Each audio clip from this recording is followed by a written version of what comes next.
Hello and welcome. Hi. Hi.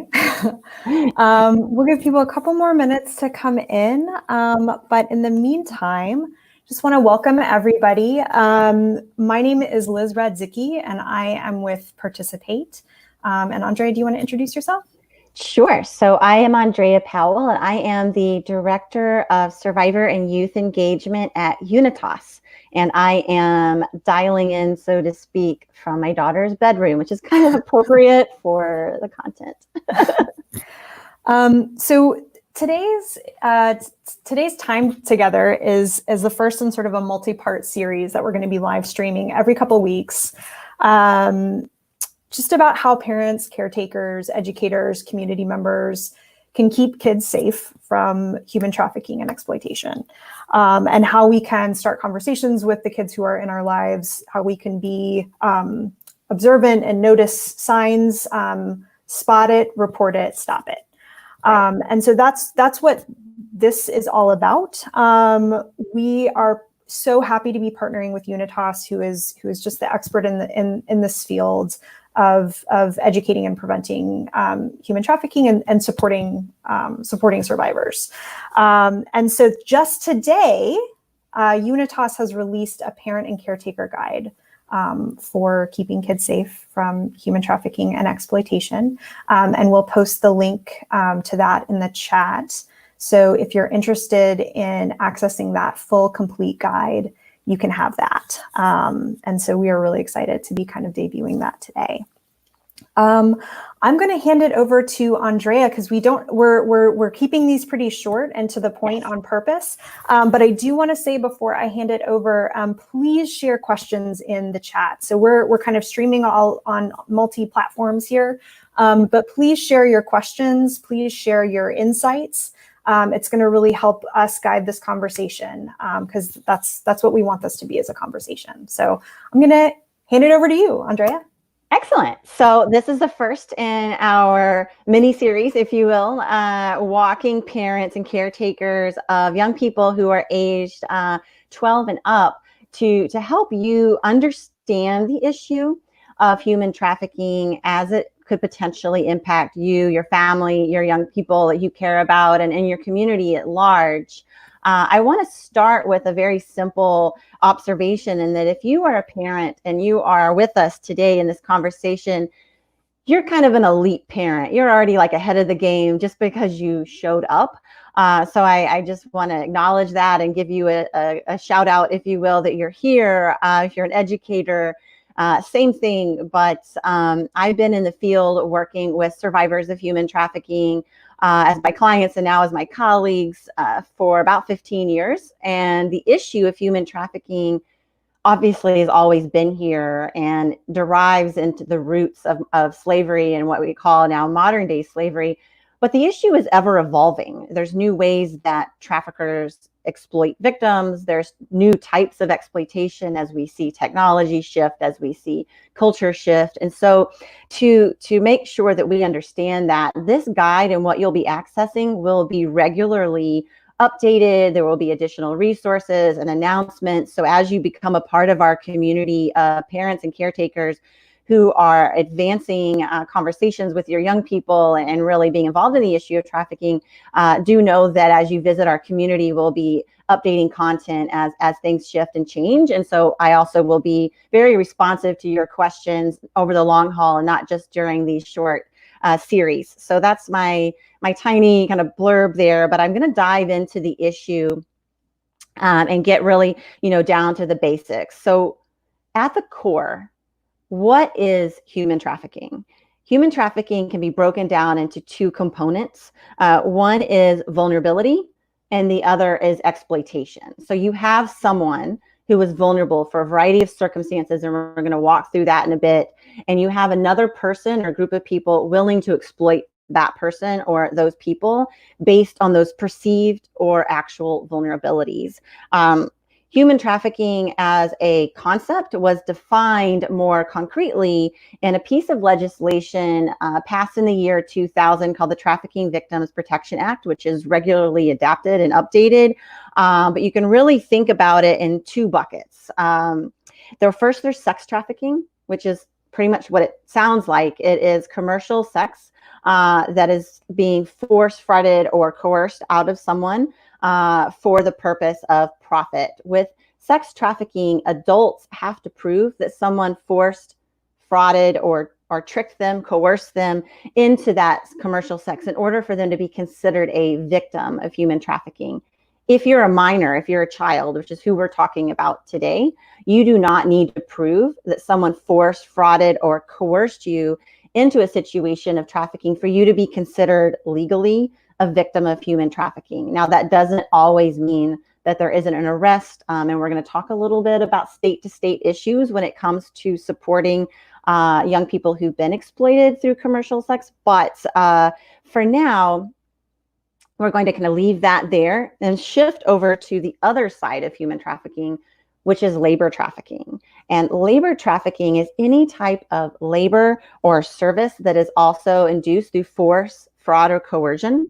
And that is both for adults and minors, that you need to be able to prove that you have that component of force, fraud, and coercion. So you might be thinking, okay, force, you understand. Force can be kidnapping. Force can be held against your will, chained to a bed.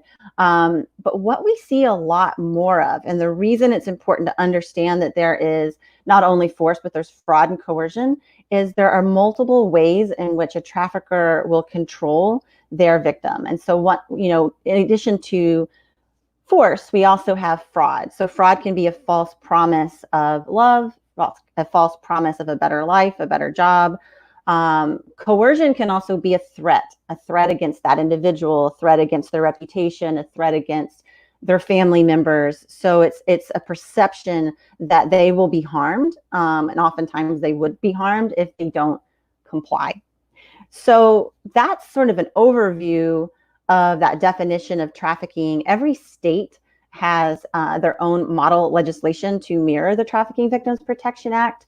And some states, including here in Washington, D.C., where I'm based, as well as in New York State, where Unitas has its headquarters, has legislation to ensure that children cannot be arrested or prosecuted for being involved in commercial sex. That legislation is called Safe Harbor, and I believe 38 states to date have safe harbor legislation, but this has been a very long process to shift the way that law enforcement view child victims of sex trafficking, and making sure that those individuals, when they're picked up for something related to prostitution or solicitation, are actually offered services and care rather than being detained and treated as a criminal. Because technically speaking, there's no such thing as a child prostitute. It's basically like saying purple elephant. A child cannot consent to be involved in commercial sex. So it's always a sexually exploited child versus saying someone is a child prostitute. And language does matter. And we'll talk a little bit more about that in a little bit. So who's at risk? You might be thinking, okay, I've got, a 12-year-old at home, a 16-year-old at home. What would be things I would look for in, say, some of their friends or other young people around their age that I might think would put them at risk? And so it's pretty common things that you might suspect. It's a young person who's experiencing homelessness. It's a young person whose gender identity has placed them in a situation where they feel like they have to leave home, or they're being bullied at school. And school bullying can actually be a big component for a lot of young people, being vulnerable to a variety of things, as well as witnessing domestic violence in the home. Many, many years ago, I conducted a study with the University of Massachusetts Lowell, and what we learned is that over 70% of the young people who we interviewed had experienced domestic violence or intimate partner violence prior to being trafficked, and that over 80% of those young people we interviewed experienced homelessness prior to being trafficked. And so all of that is to say that, young people who've experienced these other injustices, these other horrible situations, child abuse and neglect, bullying, intimate partner violence, all of those things are like the bad cake, and the icing on that bad cake is the trafficking. And so that's sort of, if you can kind of see how all of these other issues flow up to manifest into a situation of trafficking. I know I don't have an audience where I can see you raise your hands, but I know that a bunch of you here today probably watched that movie Taken, and Taken 2 and Taken 3. The thing is, a young person who has a father who's very present and has a family that's very strong and supportive and has the resources to, to move throughout life, that young person's a lot less at risk than a young person who's out there on their own trying to make it through life. Another risk factor is young people who are struggling with mental health disabilities like PTSD, bipolar disorder, depression. Mental health disabilities are often invisible. And so those young people are seeking love, seeking support, and they're struggling through a lot of difficult emotions. And traffickers are very skilled at identifying those vulnerabilities and figuring out a way to exploit them. So we're going to move a little bit into this idea around, what are some red flags? Because human trafficking has very traumatic consequences. It is in a form of itself a form of torture, a form of trauma. I often like to say, particularly sex trafficking, if you really want to break it down, it's serial rape for profit. And when we're talking about children, that leaves a long-term scar as they are still literally developing their brains as they become young adults. So, we've talked a little bit about the bullying. We've talked about some of the other issues. There's also being undocumented. So a young person who's not able to come forward and say that they're at risk or that they're experiencing trafficking or experiencing other forms of abuse because of a fear that they themselves could be deported or a family member. We often think of young people being trafficked who are undocumented as having just come over from another country, Mexico or the Philippines. But the truth is, a lot of young people I've worked with who are undocumented had been here mostly their whole lives. And it's family members of these young people who are also undocumented that these young people are trying to protect. And traffickers, particularly gangs, know that and will exploit that vulnerability. I also wanted to, look and think about, some of the red flags that are a little bit more physical. And again, this is something that you'll probably use as a parent or caretaker as you're looking around in your kids' friends network and the youth clubs that you're connected to, in your faith communities, just in your community at large. And I have to say, as someone who's learned about this issue over the last 15 years, I now can't unsee those vulnerabilities. I feel like I'm always on alert. But some of those are, say you have a young person who you're connected to and they start to have more secretive behavior. They're starting to hide their phone. They're starting to not want to communicate with you. They're looking like they're hiding something, basically having multiple cell phones. I know that most young people these days have cell phones, but if you have a young person, be it your child or another child, who suddenly pops up with another phone, that's a pretty big red flag that something's going on, because you want to wonder why they need another phone, who gave them that phone, who's paying for that phone bill. So it's always digging into that deeper conversation. Having multiple social media accounts, as well as a sudden uptick in taking sexualized images or sharing those images. Or, you can look and see if someone's friend list is suddenly a bunch of older people, people who don't go to their school, people that they don't know or are not connected to. Having the presence of a much older boyfriend or girlfriend suddenly appear, that can be potentially a red flag. And, as I go through some of these red flags, it's important to note that they don't always connotate a risk toward trafficking. What you're looking for really is a combination of these things. So you're looking and seeing, what are some of the shifts in behavior? Are they seemingly more depressed? Are they dressing differently? Are they wearing, basically summer clothes in winter to try to look cute? These are some things that I would look for in combination with, are they suddenly seeming a bit more edgy and depressed and secretive? Are their friends lists changing? Are they now skipping school a little bit more? So you're looking for like behaviors that indicate there's a problem, combined with, do you know of certain vulnerabilities that they're struggling with?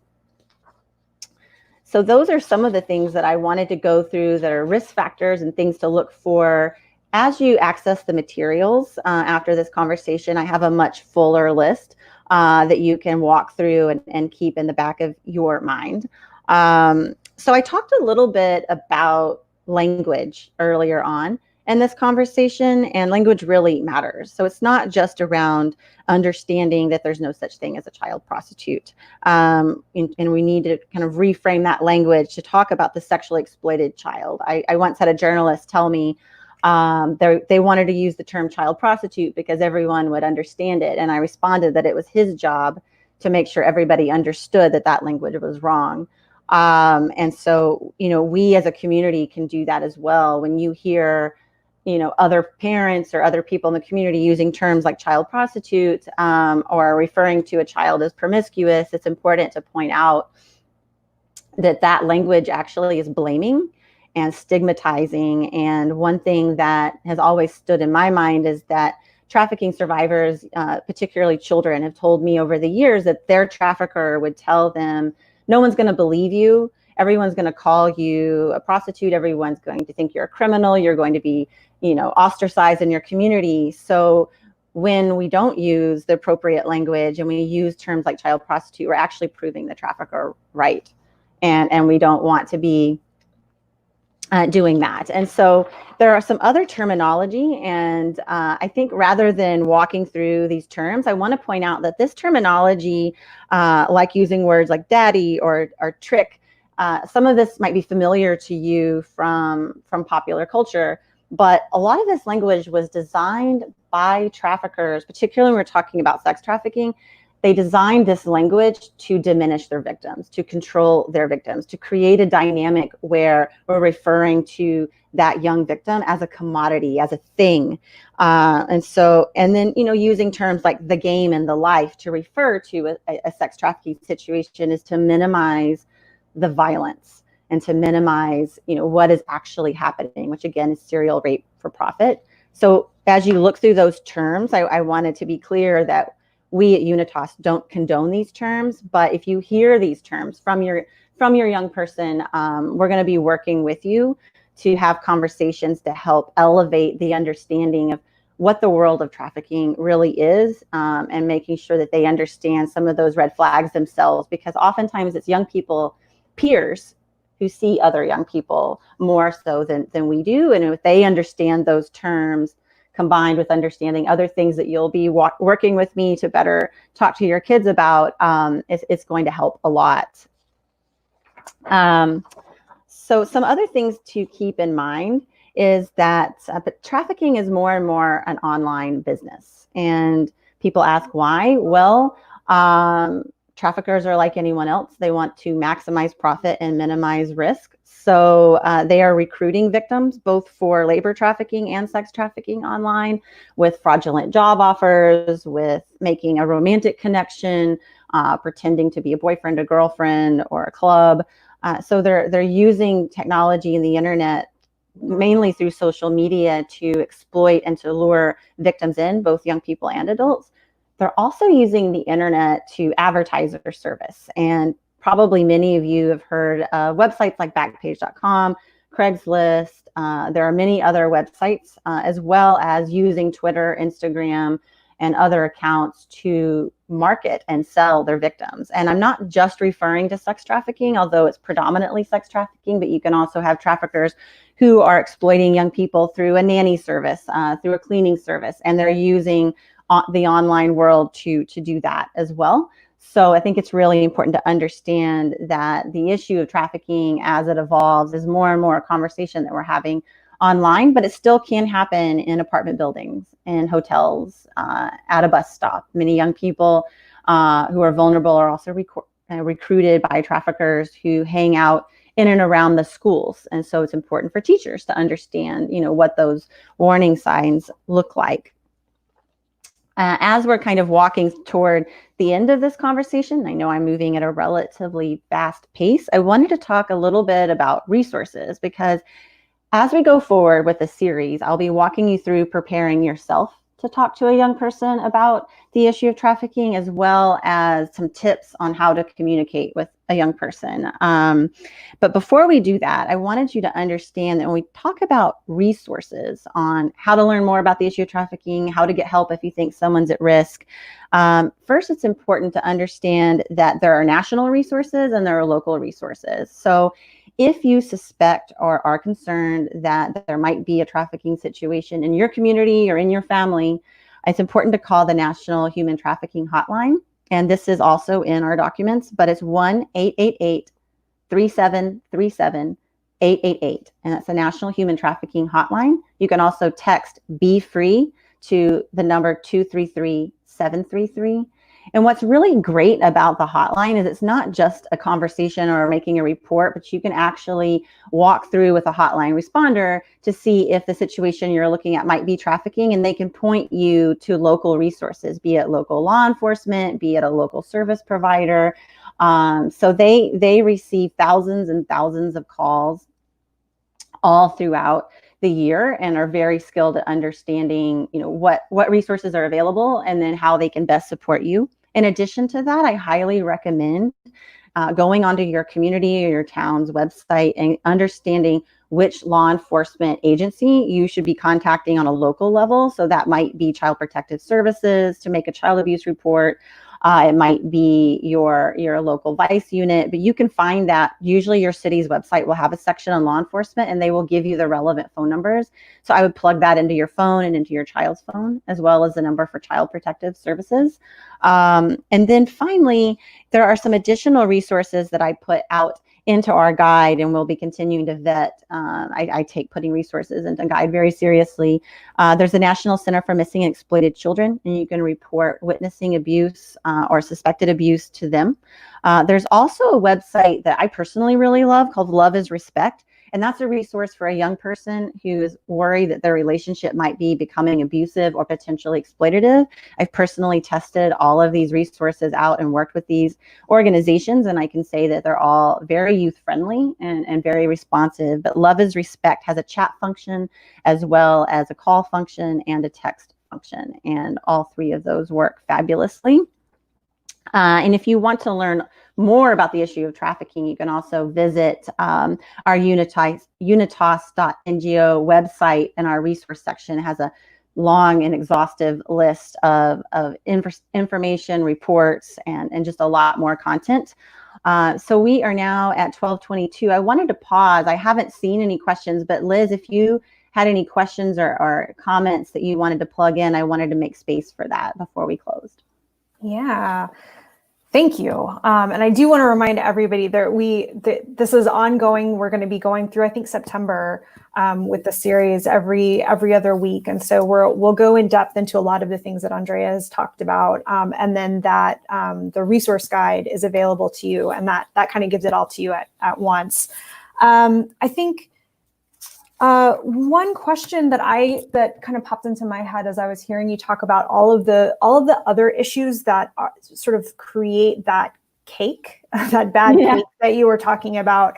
What are some ways that we can really advocate for policies and programs that get at the root of some of those issues?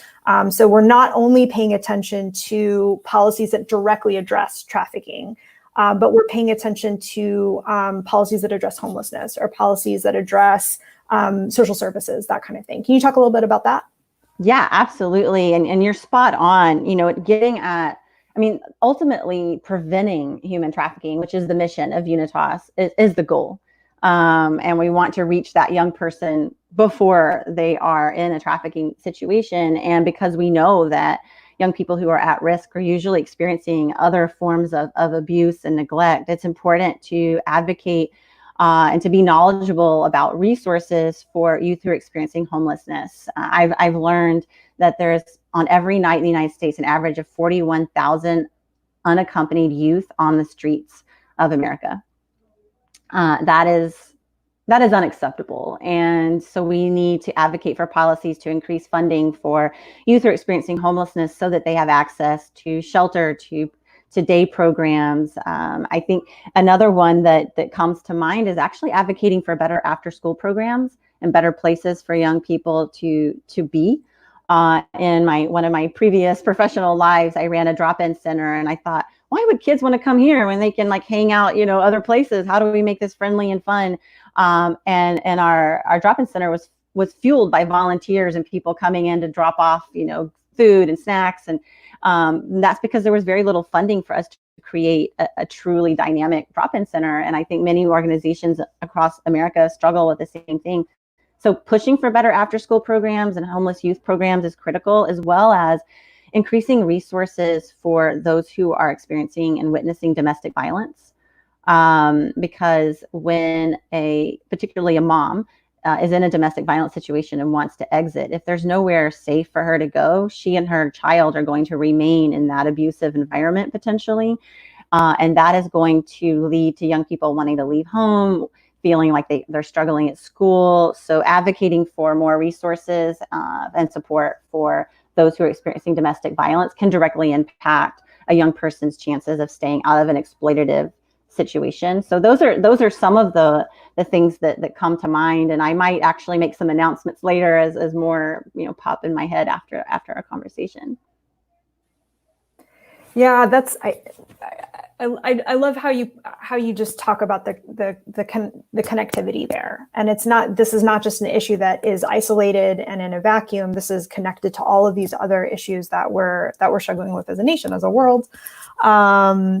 I think my last question is from the chat, which is, how can we find data about sort of where this is happening and how much it's happening and who it's impacting and how many people it's impacting? I would imagine that data can sometimes be probably pretty hard to gather, just by the very nature of the issue itself. But is there a way that we can learn a little bit more about either our own local community or the country, state, county, region that we're located in, to find out like what are sort of the stats on it? Yeah, absolutely. So you're right. Data is a tricky beast, and we in the field of anti-trafficking regularly get beat up for not having enough data. But what I want to say, if you're thinking about your community, I want to point out the fact that when we talk about vulnerabilities, we're also looking at things like structural racism. We're looking at where discrimination takes place, because when I look at the nation's capital, which is where I've been for quite some time, and I think about where young people who I've worked with and supported as survivors come from, they're typically coming from the communities where we have the highest rates of domestic violence reported, the highest rates of gun violence. And we're also looking at the communities where it's the largest communities of color, where they don't have the same access to services and resources that other parts of the community have. There was a study done by the Urban Institute. This was quite some time ago, and I don't quite remember the date, but the study was pretty solidly done to indicate that there's somewhere between 10 to 20,000 young people who are exploited every year in the United States. But we're looking at, those vulnerabilities of, okay, if there's 250, million young people who are homeless in America every year, like what does that look like in terms of their risk toward trafficking? But it's, building data, I think it's important that we start to look holistically at how communities are shaped, communities where there's not a lot of job opportunities and not a lot of opportunities for getting social support. Those are going to be communities that are very vulnerable. Another interesting resource is, again, the National Human Trafficking Hotline. They have statistics that they put out every year that look at how many people call in. And what you can do is you can go in and look state by state to see what the state that you're in and see how many calls came in and from where they came in, and then who was responding. Again, this information is just purely what comes in as calls, that they're not actually going out and then surveying what happens afterwards. But it gives you a good indicator of what you're seeing in your community at large, as well as, thinking about, are there certain vulnerability factors our community have? I mentioned, lack of opportunities. There could be a high number of people who are coming into the community from the immigrant community who are struggling to have jobs and struggling to be supported by social services. They too may be at risk. And then situations like unrest or natural disasters, there can be external factors that also, like Hurricane Katrina. There was a high uptick in instances of sex trafficking after Hurricane Katrina in that area. And that was a direct result of people who were desperate for opportunities, desperate to get by. And even as we think about the coronavirus, you have millions of young people who are out of school, online, parents trying to work, don't have time to monitor everything. And while those young people are online playing their games, I know a lot of kids play like Roblox and things like that. And then you have older kids who are on social media. While they're doing that, guess who also is on there exploiting what's happening through the coronavirus and the lockdown? And that's traffickers. So it doesn't totally answer your question. I've particular about what data I share, but I do think the National Human Trafficking Hotline is a great place to start. And you can always pose a question about your particular community to me, and I can work with you to see what data we can find. Thank you so much, Andrea. And so this is an ongoing conversation. Yes. So we'll be back in this space on July 1st, and you're actually going to be sharing a story with us of a survivor, Leo's story. And so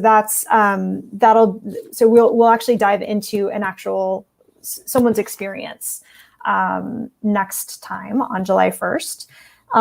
In the meantime, we encourage you to get access to the parent guide, join the Unitas community on Participate, to join that discussion, and that'll connect you directly with Andrea, with other parents, caregivers, and educators all over the country too. And so we can keep this conversation going. We wanted to do it this way because we know, it's too big to just learn about it in 1 hour and then kind of go about our lives. So we want to be able to keep it going. So thank you so much, Andrea. Thank you, Liz. Thank you to everybody who tuned in. We're going to actually put this recording in the guide itself.